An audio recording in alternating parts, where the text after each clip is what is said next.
कोई आसान काम नहीं होता। 50 साल का संबंध मेरा कांग्रेस से है। हमारी 3 पीढ़ियां कांग्रेस पार्टी में सन 1972 से लेकर आज 2022 तक हमने पार्टी को अपना परिवार समझ के अच्छे बुरे समय में साथ रहे हैं।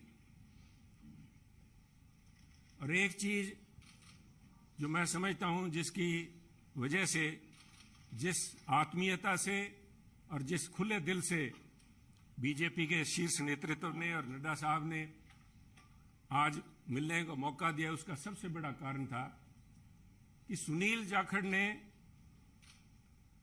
राजनीति को निजी स्वार्थ के लिए इस्तेमाल नहीं किया। सुनील जाखड़ ने कभी तोड़ने का काम नहीं किया। हमने सभी हमेशा कोशिश की है, शायद सफलता ना मिली हो, जोड़ने का काम किया है। और मैं एक ऐसे सूबे से संबंध रखता हूं, एक ऐसे प्रांत से आता हूं जो गुरुओं, संतों, पीर, पैगंबरों की धरती मानी जाती है। अगर राष्ट्रीयता की बात, जैसे नड्डा साहब ने बार बार जिस बात को इंफेसाइज किया है, आज अगर जहां देश की जरूरत राष्ट्रीयता की भावना की है, वहां अगर राष्ट्रीयता कहीं से चालू होती है, जिसे कहते हैं उर्स्प्रुंग, द बेसिक जेनेसिस राष्ट्रीयता, वो तभी पैदा होती है जब समाज में राष्ट्रीयता की भावना हो, एकजुटता की भावना हो। और पंजाब का मूल मंत्र ये रहा है, गुरु साहब ने, गुरु नानक देव जी ने सर्व साझीवालता की बात कब की थी?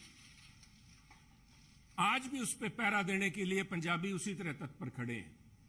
अगर सुनील जाखड़ ने आज एक परिवार से 50 साल का रिश्ता तोड़ने की नौबत आई तो कोई आधारभूत बातें थीं, किसी कोई व्यक्तिगत झगड़ा नहीं था। झगड़ा राष्ट्रीयता को लेके, पंजाब की अखंडता को लेके, पंजाब की जो भाईचारा है, भाईचारक सांझ है, जिसको कि टेररिज्म AK-47 की गोलियां नहीं तोड़ पाई। जहां आपसी भाईचारे में, चाहे वो सिख हो चाहे हिंदू हो, उनके अंदर किसी किस्म का कोई द्वेष की भावना पैदा नहीं हुई। 25,000 से ज्यादा पंजाबियों ने कुर्बानी दी।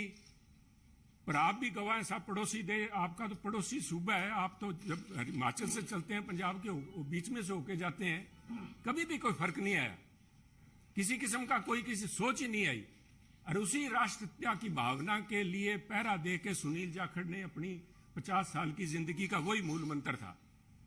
परंतु दुख इस बात का है, मैं बड़े भरे मन से कह रहा हूं कि आज जब अपने परिवार से नाता तोड़ के दूसरी जगह जब मैं आया हूं यहां पे, तो उसका कारण यह था कि सुनील की आवाज, सुनील को इस बात के लिए कटघरे में खड़ा किया गया कि उसने इस बात का विरोध किया कि आप पंजाब को जाति पाति धर्म के नाम पे नहीं तोड़ सकते। पंजाब को आप परसेंटेज में नहीं दे सकते कि ये अमुक जो धर्म है, अमुक जाति है, अमुक समुदाय है, उसकी परसेंटेज कितनी है, 30% है, 40% है, 15% है। मैं समझता हूं पंजाब एक सूबा है जिसने देश के लिए template has established a template for the country. Every single citizen has the same right as anybody else. सबको बराबरी का, there is no second class citizen in Punjab. और इस भावना को लेके पंजाब अग्रणी सूबा रहा है, चाहे वो हमने देश की सीमाओं पे लड़ाई लड़ी है, चाहे देश के विकास में, हर सूबे प्रांत में पंजाब ने अपना नाम कमाया है। कुछ लोग बात करेंगे क्योंकि हुआ क्या, कोई एक व्यक्ति की बात नहीं है कि एक व्यक्ति ने बोल दिया और संबंध टूट गया। वो कहना कच्ची यारी है, नहीं सर, इस तरह नहीं टूटा करती। ये कोई शीशा नहीं है जो 50 साल का संबंध है। कहते हैं कोई शीशा नहीं है कि पहले हम इंसान हैं, हमने रिश्तों को निभाया है असूलों की तरह, पर जब असूल ही टूट जाएं, जब हम अपने सिद्धांत से हट जाएं, अपनी आइडियोलॉजी से हट जाएं, तो मैं समझता हूं this is a right time to have a rethink. उसको सारा सोचना पड़ता है कि हम जा किस तरफ रहे हैं, आज किस तरफ बढ़े जा रहे हैं। तो उसको लेके मैं समझता हूं कि निर्णय लिया गया। और क्यों निर्णय लिया गया बीजेपी के पास, मैं क्यों बीजेपी के आपके यहां आज मंच पे बैठा हूं। सब तरह तरह की अटकलें लगाई जा रही थी सुनील को लेके, कयास लगाए जा रहे थे, क्यों बड़ा स्वाभाविक था। जिस दिन से नड्डा साहब आपने देखा कि मैंने गुड बाय बोला, मेरी तरफ से तो गुड बाय 11 तारीख को, जिस दिन मैंने देख लिया कि आवाज के ऊपर पाबंदी लगाने के लिए नोटिस जारी किए जा रहे हैं, तो आवाज नहीं रोकी जा सकती। सुनील को आप पद से हटा सकते हो, किसी से दूर कर सकते हो, सुनील की आवाज गिरवी नहीं रखी जा सकती। आवाज राष्ट्रीयता के लिए उठेगी। परंतु क्या कारण बने ना साहब, मैं आज कुछ बातें आपसे शेयर, आपके पास अगर मुझे पता है आपको जयपुर भी जाना है, पर 2 मिनट में लूंगा आपके कीमती समय के। पार्लियामेंट के अलावा मुझे 1.5 साल पार्लियामेंट में काम करने का मौका मिला सरसा जी, पर उसके बाद पार्लियामेंट से बाहर मेरी मुलाकात हुई माननीय प्रधानमंत्री से जब वो पंजाब आए।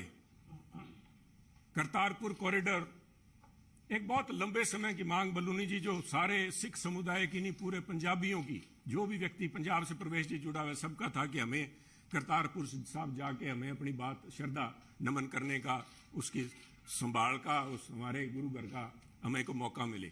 उस समय यह सौभाग्य था कि मुझे वहां पे प्रधानमंत्री जी के पास बैठ के गुरु का लंगर छकने का मौका मिला, उनसे बात करने का मौका मिला, उनकी भावनाएं समझी।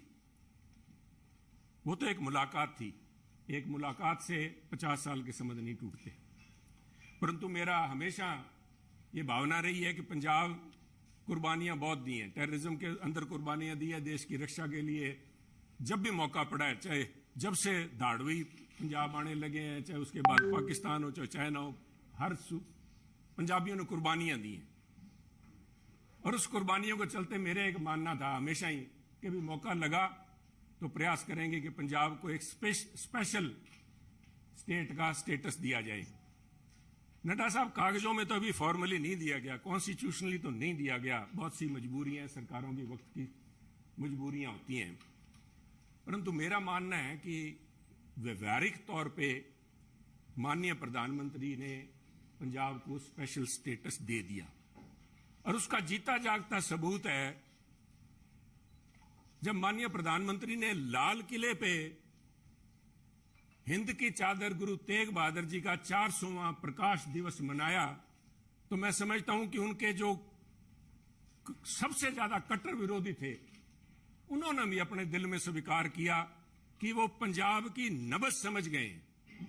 पंजाब की जो भावना है कि पंजाबी मिलजुल के मानस की जात सब एक को पहचानबे, कहां कश्मीर के पंडितों को लेके चाहे आज तक संघर्ष चल रहा है, कब गुरु साहब ने यहां पे इन मुगलों के पास आके अपनी कुर्बानी दी थी।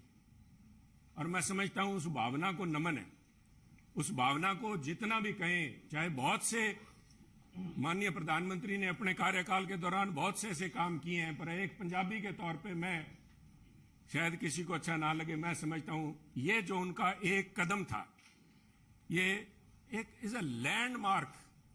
इसने अपने आप लोगों की भावनाएं, लोगों की आज भावनाएं उनके साथ जुड़ी। और मैं समझता हूं कि आज मेरा यह सौभाग्य है कि पंजाबी होने के नाते और गुरु साहब की उस धरती से आते हुए, जैसे गुरु नानक देव जी के बारे में अल्लामा इकबाल ने कहा था कि फिर उठी सदा आखिरी एक तौहीद की पंजाब से, मर्दे कामिल ने जगाया हिंद को फिर ख्वाब से। आज मैं समझता हूं फिर वही भावना पंजाब से लेके यहां पे उस भावना, उस अलग की, उस ज्योति की एक, उसको लेके मैं आज बीजेपी में आया हूं। और मैं समझता हूं कि आप लोगों के सहयोग, आपके मार्गदर्शन, माननीय प्रधानमंत्री अमित शाह जी के मार्गदर्शन में अगर मैं रत्ती भर भी देश में और पंजाब के लिए उस अखंडता को कायम रखने में कामयाब होता हूं तो मेरा जीवन सार्थक मैं मानूंगा। आपका बहुत बहुत धन्यवाद। जय हिंद।